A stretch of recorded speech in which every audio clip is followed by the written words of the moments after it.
എനിക്ക് പിന്നിലായി കാണുന്നത് കോന്നി സുരേന്ദ്രനാണ്. ഈ കുങ്കി സംഘത്തിലെ ക്യാപ്റ്റൻ എന്ന് വിശേഷിപ്പിക്കാവുന്ന ഗജവീരനാണ് കോന്നി സുരേന്ദ്രൻ. ഒരാഴ്ചയ്ക്ക് മുൻപ് മിഷൻ തണ്ണീർ കൊമ്പനിൽ പങ്കെടുത്ത കുങ്കി ആനകളാണ്. വീണ്ടും ഇതാ ഒരാഴ്ചയ്ക്കപ്പുറം മറ്റൊരു ഓപ്പറേഷനായി ഈ കുങ്കി ആനകൾ കാത്തിരിക്കുന്നു. പക്ഷേ ദൗത്യത്തിന്റെ ഒരു പൂർണ്ണമായ ചിത്രമായാൽ മാത്രമേ ഈ മിഷൻ ആരംഭിച്ചതിന് ശേഷം മാത്രമേ ഈ ആനകളെ ഈ ബാവലി ക്യാമ്പിൽ ഫോറസ്റ്റ് സ്റ്റേഷനിൽ നിന്ന് മാറ്റേണ്ടതുള്ളൂ എന്നൊരു തീരുമാനത്തിലാണ് വനം വകുപ്പ് എത്തിയിരിക്കുന്നത്. അതുവരെയും ഈ ബാവലി ക്യാമ്പിൽ തന്നെ ഈ ആനകൾ നിലകൊള്ളും എന്നാണ് നമുക്ക് ലഭിക്കുന്ന വിവരം. ഏകദേശം ഒരു 8 മണിയോടുകൂടി തന്നെ ഈ ആനകളെ 4 കുങ്കി ആനകളെയും വിക്രമും ഭരതും സൂര്യനും ഉൾപ്പെടെ ഇവിടെ എത്തിയിട്ടുണ്ട്. അങ്ങനെ 4 കുങ്കി ആനകളാണ് ഈ ഓപ്പറേഷനിൽ പങ്കെടുക്കുന്നത്.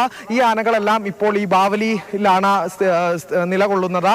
ഇവിടെ നിന്ന് ഒരു 10 കിലോമീറ്ററാണ് ഇപ്പോൾ നിലവിൽ ആന സ്ഥിതി ചെയ്യുന്ന ഈ മണ്ണുണ്ടി കോളനിയിലേക്ക് ഉള്ളത്. ഈ വനമേഖലയിൽ നിന്നുള്ള ഒരു ദൂരം നോക്കുകയാണെങ്കിൽ അതൊരു 3 കിലോമീറ്റർ ആണ്. പക്ഷേ എന്തായാലും ഈ ഓപ്പറേഷനൊക്കെ തുടങ്ങി ആ മേഖലയിലേക്ക് ആനയെ കൊണ്ടുപോകുന്നതിന് അനുയോജ്യമായ ഒരു സ്ഥലത്ത് തന്നെയാണ് ഈ ബാവലി. അതുകൊണ്ട് തന്നെയാണ് ഈ ആനകളെ എന്തായാലും ഇവിടെ എത്തിച്ചിട്ടുള്ളത്. എന്തായാലും മിഷന് നേരത്തെ നമ്മൾ സൂചിപ്പിച്ചതുപോലെ തന്നെ കൃത്യമായ ഒരു ആസൂത്രണം വേണം.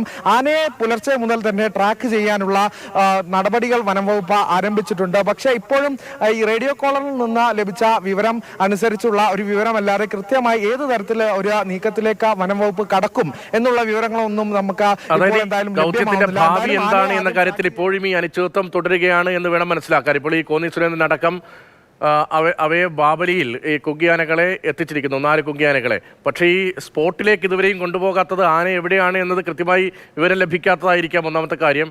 രണ്ടാമത്തത് ആന ഉള്ള സ്ഥലത്ത് ദൗത്യം നടപ്പാക്കാൻ കഴിയുന്ന സ്ഥിതിയും ഉണ്ടായിരിക്കില്ലല്ലോ. അപ്പോൾ ഈ അനിശ്ചിതത്വം ഇങ്ങനെ തുടരുകയാണോ? ഈ കുങ്കിയാനകളെ ഈ മേഖലയിലേക്ക് കൊണ്ടുപോകുമ്പോഴല്ലേ മിഷൻ ഓണായി എന്ന് നമുക്ക് പറയാൻ കഴിയുകയുള്ളൂ? അതെ, ഈ ട്രാക്കിംഗ് ആണ് ഈ ദൗത്യത്തിന്റെ ഒരു ആദ്യഘട്ടം എന്ന നിലയിൽ തുടങ്ങിയിട്ടുള്ളത്.